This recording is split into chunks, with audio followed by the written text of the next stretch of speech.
Baskı balatanın bitmesi, aracın tamamen hareketsiz kalması, viteslere geçmemesi ya da kavramanın tamamen yok olması anlamına gelmez.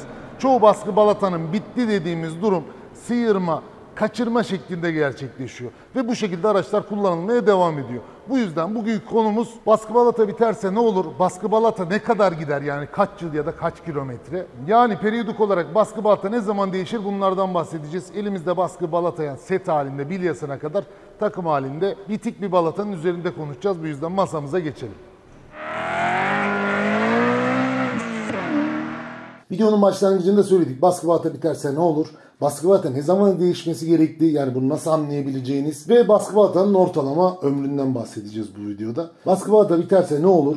İlk bundan başlayalım. Baskı balatanın arızasının şiddetine göre, yani sıyırma mı, kaçırma mı, araçta yaşayacağınız belirtiler de değişecektir. Ama baskı balata biterse ne olur? Eşittir. İlk vereceğimiz şey, araç viteslere geçmeyecek ya da viteslere geçse bile gaz verdiğiniz zaman araç motor hareketi şanzımanı iletilmeyecektir. Ama bu konuma gelmeden önce de baskı balata sizlere bazı sinyaller vermeye başlayacaktır zaten. Bunlar nelerdir? Bunlardan bahsedelim. Biterse ne olur'a cevabı daha detaylı vermiş olalım. Baskı balata bitmeye başladığın zaman vites geçişlerinde sertleşme, kalkışlarda titreme, kaçırma nedeniyle devirin yükselmesi, aracın gitmemesi gibi belirtiler ortaya çıkarır. Baskı balatanın yüzeyini görüyorsunuz. Hemen şu kısım, kameralara yaklaştıralım.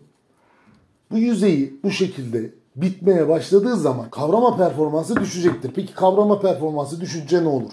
Özellikle kalkışlarda vitesi taktınız bire, kalkmaya çalışıyorsunuz. Kavrama normal olmadığı zaman kalkışlarda titreme ve vuruntu olacaktır. Bir diğer durum tabii ki vites geçişlerinde sertleşme.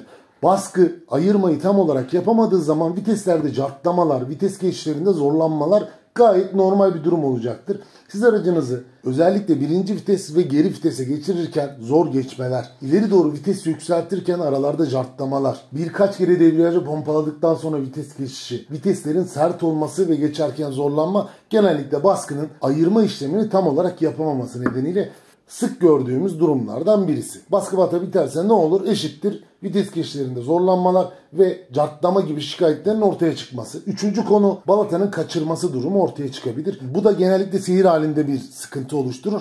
Ne kadar gaz verirseniz verin aracın hızlanması sınırlanır. Motorun ürettiği performans şanzımanlara tam olarak aktarılamaz. Bunu şöyle bir örnekle anlatalım. Gaz verdiğiniz araca devir saati yükselir ama araç devir saatinin yükseldiği oranda hızı yola yansıtamayacaktır. Kilometre saati sabit ya da çok hafif yükselecek, araç hızlanmakta zorlanacak ama devir saati yükselecek, araç gaz yiyecek. Bu durumda da genellikle baskı balatanın kaçırdığı sonucunda ortaya çıkan belirtilerden biri ve bu üçünü topladığımız zaman da performans kaybı ve yakıt tüketiminde fazlalık oluşturur. Yani baskı balata biterse ne olur? Bir diğer cevabı da yakıt tüketiminizin artması, performansın düşmesidir. Çünkü motordan üretilen gücün tam olarak şanzımana yansıtılamaması performansın düşmesine neden olacaktır. Performansın düşmesi zaten eşittir yakıt sarfiyatının artması. Çünkü motorun ürettiği güç şanzımana tam olarak aktarılamadığı zaman üretilen güç boşuna üretilmiş oluyor. Yani oradan bir güç kaybı eşittir yakıt kaybınız oluyor.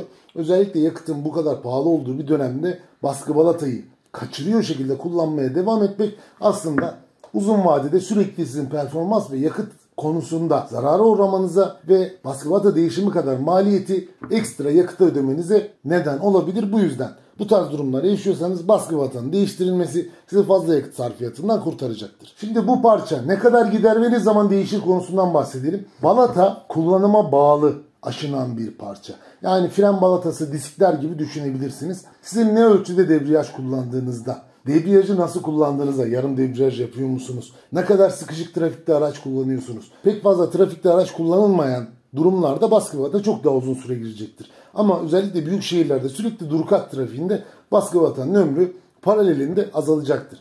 Baskı balata ne kadar gider sorusuna bir cevap bu yüzden yoktur. Kaç kilometre gider ya da kaç yıl gider gibi soruların cevabı sizin aracı nasıl kullandığınız, sizden de bağımsız olarak aracı kullandığınız bölgedeki yol şartları, trafik durumu baskı balatanın ömrüne etkendir. Bu yüzden 1 yılda 2 yılda da bitirebilirsiniz. 6 ayda bile bir baskı balata bitebilir. 6 yıl 10 yılda sorunsuz kullanabilirsiniz. Hatta 12-14 yaşına gelip üzerinde orijinal fabrikasyon balatanın olduğu araçlar da olabiliyor.